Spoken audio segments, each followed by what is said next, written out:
everybody. Today I want to talk about the concept of giving a moral value to food. What I mean by that is that we often declare a food a good food or a bad food, and we're giving it a moral weight. So I want you to think about a time that you've heard someone say, "Oh, I won't eat that. It's bad. It's a bad food." Or, "I'm eating celery even though it's gross because it's a good food." Um, so this concept of good and bad food is really societal. Like it doesn't really have a truth value. There is no truth to it. It's simply what our society has deemed as good and bad, or I guess is what they really mean, healthy and unhealthy. But good and bad. I mean, food doesn't really have a moral value. What does that even mean?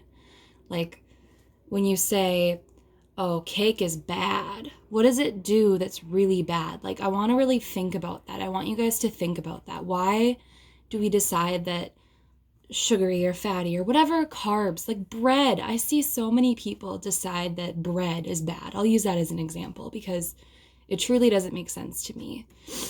I want you to really think about, what does it mean when someone says this food is bad? Now let's think about that a little more. What does it do to your body? Well, it's a carb. I mean, mainly carbs. There are other elements to it, but bread is carbs. And people often enemize carbs, but carbs fuel your body and fuel your brain. They give you energy, and they, like every macronutrient, they synthesize essential things in your body. They make important and essential things happen in your brain and in your body. So when we say bad, I mean, what does that even mean? It's energy. It's necessary. We need it to function. So I want to address the fact that when you really dig a little deeper on this concept of giving a moral value to food, there's not a truth behind it. There's simply a societal construct of people deeming certain nutrients unhealthy or healthy. Like, we need all kinds of nutrients. We need everything. We need all of those minerals and vitamins and macronutrients. We need all of them. What I think is really the thing here is that you're not supposed to eat tons of it. And that's true with absolutely everything. You shouldn't eat 2 bags of spinach, and you shouldn't eat an entire cake. But it's not like one is automatically bad or one is automatically good. It's all about what your body needs in the moment. So I just want us to think about that a little bit more, the idea that food has a moral value. And what I've come to, that it's just false. I've talked about before that as a kid and as a teenager, I had an eating disorder. I had very disordered eating. I allowed society to decide what was good and what was bad. And I actually put it above my metabolic disorder. Like, I would eat things like tuna because society said it was healthy. And anybody who has PKU knows that tuna is an absolute no-no. It's solid protein. But society had told me, this is healthy. This will make you fit. This will make you thin. And this will make you happy. Absolute lies. 100% lies. I was never more unhappy in my entire life than at that moment. I will tell you that. Honest to God truth. That when I was trying to let society tell me what was healthy and what was unhealthy, I was never more unhappy in my life. I've never been that unhappy ever since. Some things that this concept of labeling food and this whole diet culture that we experience, some things that it pushes that I want us to examine. Again, the moral value of food, which we've kind of delved into. I want to talk about things like denying hunger and guilt for food and food labeling and all these fad diets that we see. The concept of denying hunger is something, I mean, think about it. Have you or anybody you know or are close to ever said, "I'm hungry," but then refused to eat? I've experienced this so much. So much. I've been a hairstylist for a while, and girls would be on their breaks and say, "Oh, I'm not going to eat because, that's not healthy," or, "I'm trying to lose weight, so even though I'm really hungry, I'm not going to eat." When your body gives you a hunger cue, it's telling you it needs nourishment. It's not telling you, oh, I feel like eating an entire cake. It's telling you, I need nourishment to do the things I need to do. So denying your hunger and denying yourself the need of eating is completely nonsensical. It makes absolutely no sense to, when your body is sending you all these signals, like maybe you're tired, you're run down, your stomach is growling, or you're really craving something, your body is telling you it needs nourishment.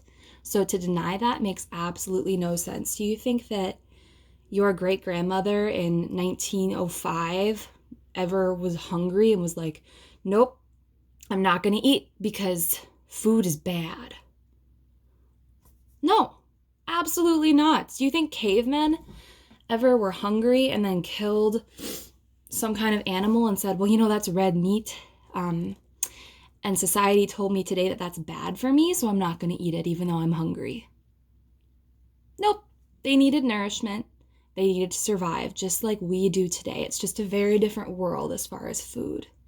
So because we have all of these foods, we've decided to give them all these rules. So again, I want you to delve into the concept of denying hunger and really think about it. It doesn't make sense. And that's obviously the overall theme here, is I want to point out to you that these diet norms in our culture are not okay. They don't make sense. They're not healthy. There is no good and bad or right or wrong way to do it. It's all about the individual and what you need and what your body needs in the moment. My body has never once needed tuna. No, absolutely not. My body has never needed tuna.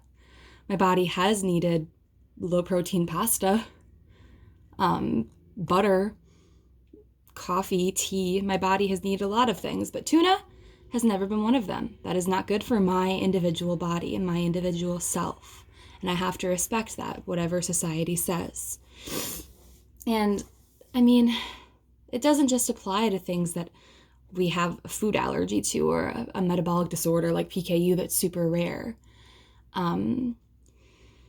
For example, a lot of people will feel guilty after eating. And again, this is something that people may not realize. They might not notice that they have this normal or this common instance where they feel guilty after eating something because society has told them it's bad. If you eat a piece of cake and you feel guilty after eating it, that is not your body. That is diet culture. That is not you eating something you shouldn't have eaten that was a bad food. It's simply society has made you believe that eating cake is not okay. Food is joy. Food is wonderful. Food is okay. Food is nourishment. It gives you energy. It can be used for celebration. It's delicious. Like, food is a good thing. And when we learn to appreciate it, that's a game changer. When we learn to appreciate food. And then fad diets. Kind of goes along with food labeling and kind of denying hunger. So these fad diets, what I mean by that are diets that are promoted by the media, are popularized by our friends or social media, or even the news. Diets like the ketogenic diet or a low-fat diet or a low-sugar diet. These are all things that we've seen through the decades become popular. I think it was low-fat in the 80s, low-sugar in the 90s, and now I guess it's low-carb. And other kinds of diets like cleanses or just eating smoothies or completely cutting out certain food groups because we've decided they're not healthy. That's not necessary. It's not healthy. It's unnecessary. And it's going to lead to more problems because when you cut out a certain food, I mean, how many people have experienced it? They'll decide that they're going to stop eating something and then they strongly crave it. I know that when I cut out something, even if it's, when I have in the past, even if it's not something I eat commonly, like say for example, and this is totally random, but say I was going to cut out peanut butter and maybe I only ate peanut butter like once a month, but I decided to cut it out. And on that first day, I'll probably start craving it because it's on my mind and I've psychologically decided it's a forbidden fruit. Now I'm going to want it more.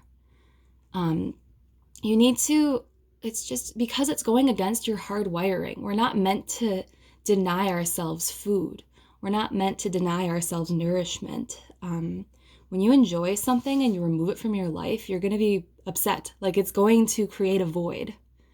It's you can't cut out food. It's just, it doesn't make sense. And I know that with PKU, that sounds kind of silly because we have to not eat certain foods and because they are, harmful to us. And that's something completely different. The foods that are actually harmful, like if you are diabetic or you have PKU or you have a food allergy or you're lactose intolerant, that's a completely different concept. If you have an actual diagnosed food allergy, that's completely different. That's separate from dieting. That is not a diet.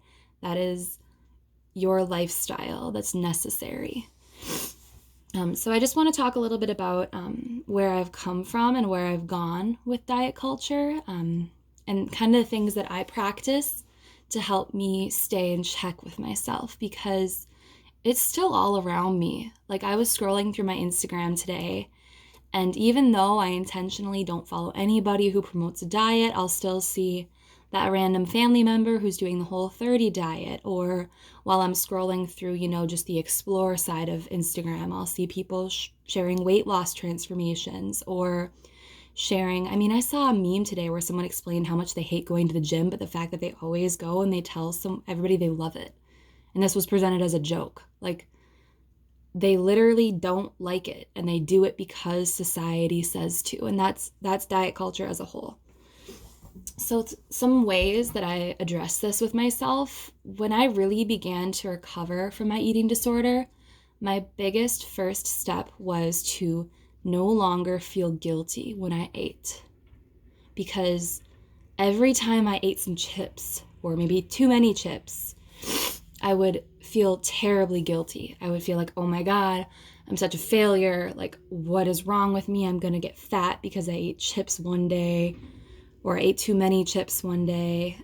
What I had to do, because I still do this, I still eat and get a little too full at night, especially like when I eat dinner, I probably eat more than I need to, but it's okay because I'm habitual. But anyway, the point is I had to stop punishing myself and feeling guilty and feeling like every time I overate, oh, I need to do better tomorrow and I need to go to the gym tomorrow. And what I had to do when I was recovering was remind myself that this is okay and life is balanced. And if I eat way too much unhealthy or whatever, maybe I just eat way too much today, that's okay, because, life is balanced. Life is going to go on, actually, was I think my biggest revelation. Life goes on. One day when you overeat, it doesn't change you. It doesn't make you immoral. It doesn't make you wrong. That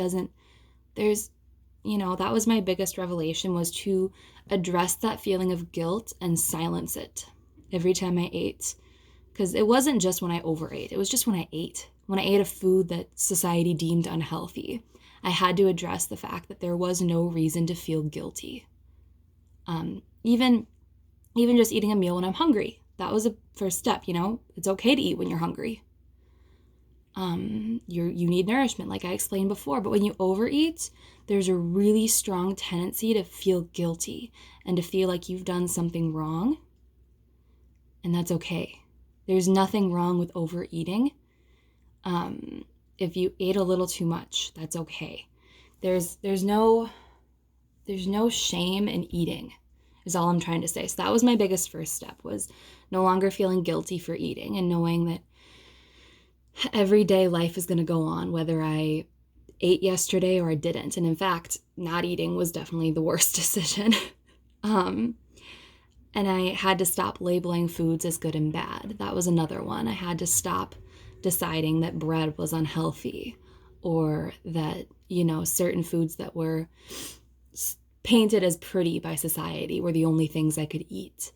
I had to realize that when I ate a piece of bread, for example, nothing happens. When you really reflect after you eat, think about it. Like, did this food harm me? Did it do anything? Did I break out in hives after I ate it? There are no consequences to eating.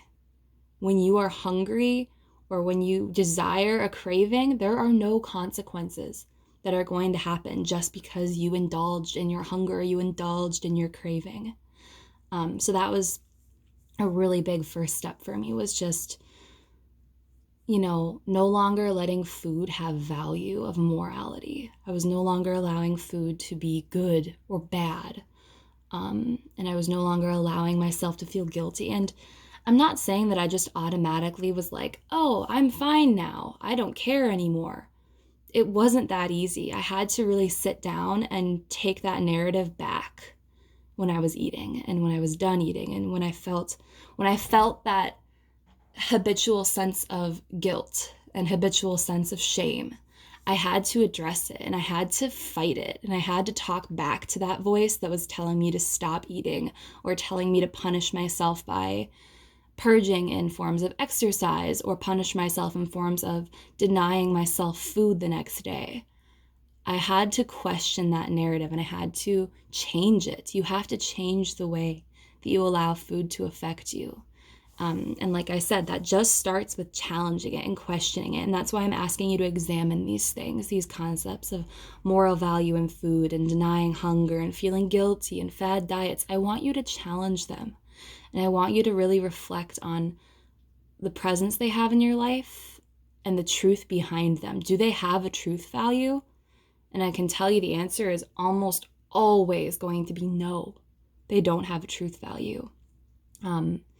The only truth value in diet culture is that some foods are more nutrient dense than others. There's no like, when you eat cake, you're gonna be poisoned with sickness, and it's just baloney. Like, you can eat whatever you want and still continue to live. And honestly, when I started indulging in my cravings and started allowing myself to eat when I was hungry, there was a lot more balance in my life. It wasn't days of restricting and then days of binging or eating too much and feeling really ashamed. Suddenly I was at like an equilibrium and most of my days for eating looked relatively the same.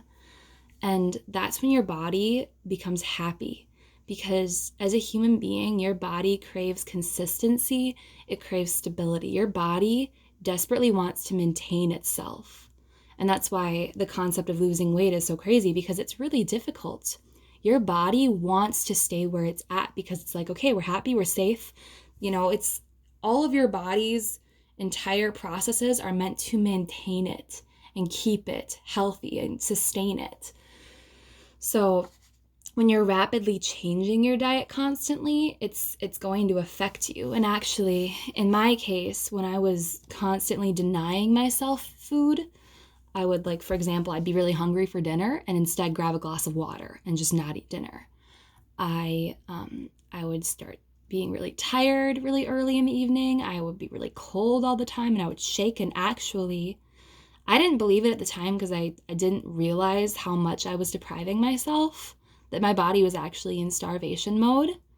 And so when I did eat, it was retaining everything and trying really hard to maintain itself. And when I stopped doing that, I actually lost weight. When I stopped, and I'm not saying that losing weight is the goal, because it's not. I'm just saying that I wasn't helping my body at all. I wasn't doing it any favors by restricting and doing this cyclic dance with dieting. I was actually keeping it from where it naturally wanted to be. And I actually, since I stopped dieting, lost, I think, 15 pounds. And this was like almost 10 years ago. I mean, not quite, but it was a good 8-10 years ago that I really started self-reflecting and started questioning the narrative and challenging the narrative of dieting. And over the next, it didn't happen overnight. It wasn't like I started questioning this narrative and I started having healthier habits, and it didn't happen overnight. It actually was only about 3 years ago that I feel like maybe 3 or 4 years ago that my body really went into equilibrium and really went into a state of, this is where I want to be. This is where I'm healthy, I'm strong, I'm active, and I'm eating well, and I'm doing the things that are necessary for my lifestyle. And that's where my body ended up. This is just my natural state of, I'm moderately active. I'm on my feet a lot of the day and I exercise some days, and my eating is pretty stable. Like, I eat similarly day to day, and this is where my body is now. And it's when we start to challenge our body and question its ability to care for itself that we become unhappy. And it's then we don't trust our body, we don't trust our intuitions, and we don't trust our cravings. That's when we start to have problems, and that's when we start to put pressure on our minds and put pressure on our physical beings. And that's when you're going to be unhappy. That's, like I said, that's when I was the most unhappy I've ever been, was when I was questioning my body's ability to care for itself and questioning my hunger cues and my intuition of what my body needed. When you are thirsty, eat. When you are hungry, when you are thirsty, drink. When you are hungry, you need to eat. And when you are tired, you need to rest. I don't care if at the beginning of the week you challenged yourself to work out every single day. You need to rest. I planned on going to the gym today, and you know what? It's not going to happen. I have class at 11, and this morning I'm going to relax. I drank my coffee, I watched Friends, and I'm going to take a shower because I needed that. I needed to rest. My body is kind of sore. I'm tired, and I just wanted to relax today, and I don't feel bad about it. And that's not something I could have said 8 years ago had I challenged myself to work out every day. If I didn't work out, I'd be like, oh my God, what's wrong with me? Why am I so lazy? I'm such a failure. It was, and now I don't even care. Like, I didn't work out today. Next time I feel like working out, I'll work out. And I know that in these videos, I sometimes kind of go off on tangents and ramble. But I really want this video to provoke thoughts for you. I want it to make you think about the way that you talk to yourself and the way that you nourish yourself. And I want you, when you recognize these behaviors in yourself, this giving a moral value to food, or denying hunger, or labeling foods as good and bad, and all these fad diets, or feeling guilty for eating, I want you to examine them. And I want you to question that narrative. I want you to ask yourself, why? Why? Is there truth to this? Is there a real reason behind it? And the big thing that has to happen internally on top of all of this is self-respect. And that's what I gained when I stopped allowing society to decide how I take care of myself. I gained self-respect and I gained self-love. And I will talk about that in another video, the concept of self-love. And how much it helps you grow as a person, and how important it is to take care of yourself. And people have this misconception of self-love that it's just taking hot baths and relaxing and painting your nails and, whatever, just self-care. But there's so much more to it than that. And I'm definitely going to delve into that into another video. But this is just all I want you to take away from this video. I want you to question that narrative. I want you to ask yourself, is there truth to this? Is there a real reason behind it? And the answer, like I said, will almost always be no. Feel free to message me any questions. Like and subscribe if you like my videos and you want to hear more from me.